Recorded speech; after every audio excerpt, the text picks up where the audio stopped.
Do you have a backlog of Lego sets and you can't decide, should I build?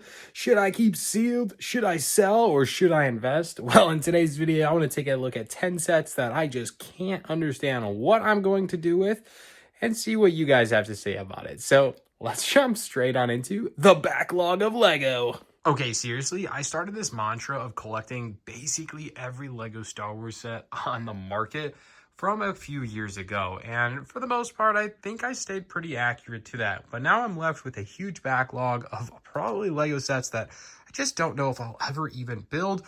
Should I open them like exclusives? What the heck should we do? So let's take a look at some sets and figure out, should we open? Should we just buy a used and sell the sealed copy, or hold on to it for a little bit longer? The first set's actually a really interesting one. It's the Ultimate Collector Series Jabba Sail Barge, although this variant is very different from maybe the ones that you have, because this set was actually, should be somewhere over here. There it is, not for sale, located on the back. This was sent over by the Lego Group. However, at the time, I was traveling for about 3 months in foreign countries, so I never got to actually physically open the set, and it's still sealed in the box. Now, this one is a little bit different. I'm not allowed to sell any of the Lego sets that are gifted over for me, but at the time, I was still able to make a ton of content with this set, and even with some that weren't my own, just to make videos about this one and celebrate the launch of the set. Personally, this one will probably get built, but is just kicked down into my backlog for later building. The next Lego set is part of the Bricklink Designer Program, and it's the Mushroom House designed by Jonas Cram. Now, the reason this one I still have sealed and I haven't built it today is, well, I build a lot of Lego and I don't have a lot of time, so I get my backlog nice and thick. Now, in all seriousness, I do want to crack this open. I actually really do like this set. However, the same designer got another set in the Bricklink Designer Program later down the road, and my perspective is, well, should I open this or should I wait for the new release and then buy both of them? And that way you can sell them together as a pair, kind of like a little bit of a Lego investment. I'm going to relate this similar and bundle this one as well. This is another Bricklink Designer Program set. It is the Camping Adventures designed by Joshua Kingma.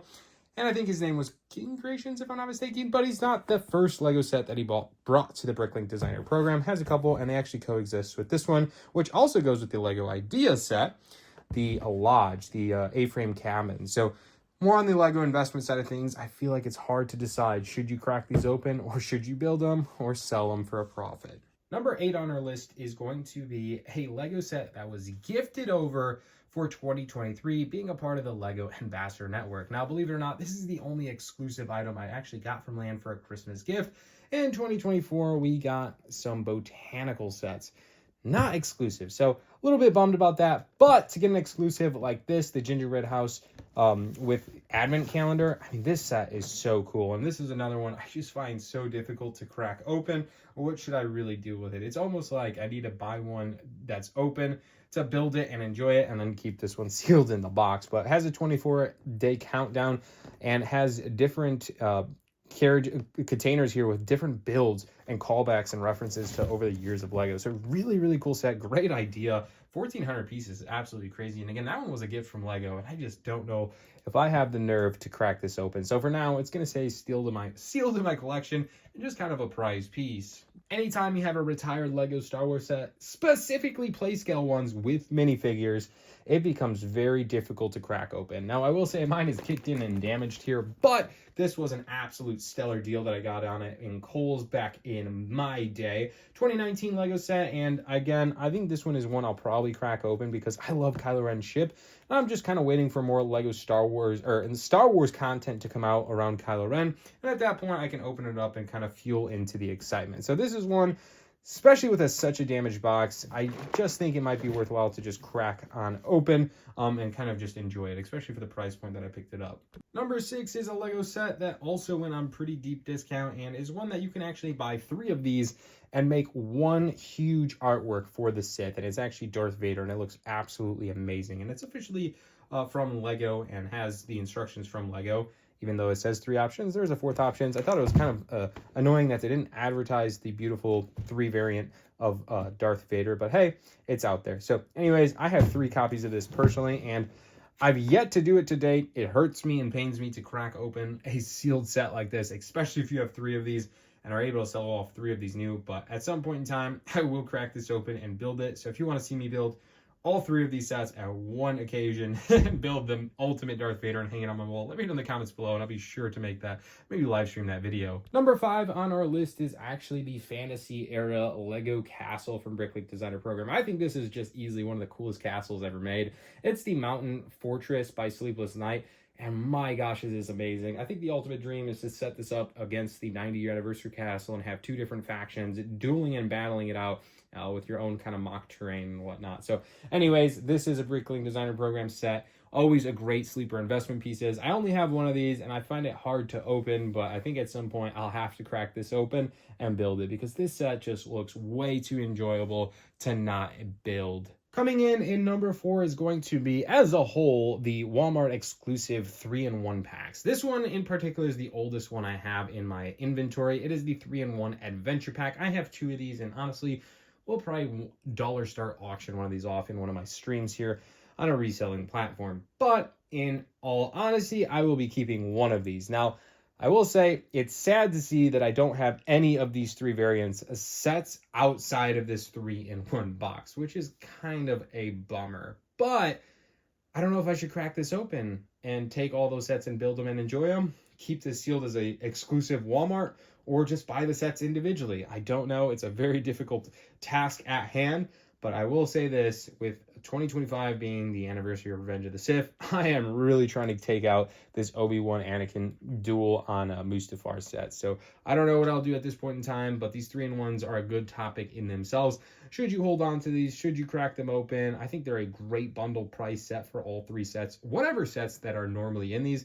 And this one, just all honesty, looks great. I love the box art and the unique design. Number 3 in our list is probably what's got me into Lego and has kept me around so far. It's the Lego Modular Buildings. And in this case, this is the first modular building I ever got to build. And I was fortunate to buy a copy to keep sealed, brand new in box. Sadly, I only bought one. Man, I even love the box art. The Creator Expert box art just looks so great. This is the assembly square with 4,002 pieces. Back in my day, it used to retail for $260, maybe $280. I don't know. This one always confuses me.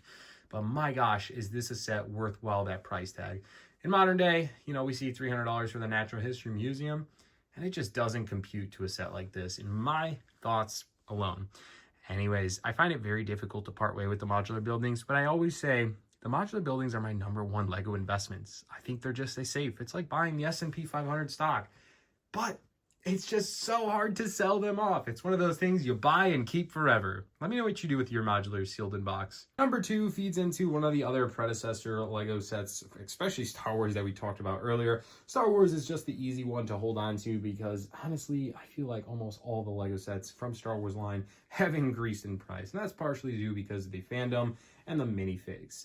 Now that we're kind of getting away from minifigs in Lego in 2025, it almost feels like it's kind of crazy to see, but I'd probably be not really investing in some of those sets considering there's just pieces and there's no unique minifigs. And minifigs, of course, being one of the things I love collecting about Lego. But anyways, I have the Darth Vader's castle here. At the time, this set, I believe, was $130, and it's not gone crazy in price point for being such a great set. It's only around $175 to $190 pretty typically. And this is my last copy. I sold off, I think, 4 or 5 of these.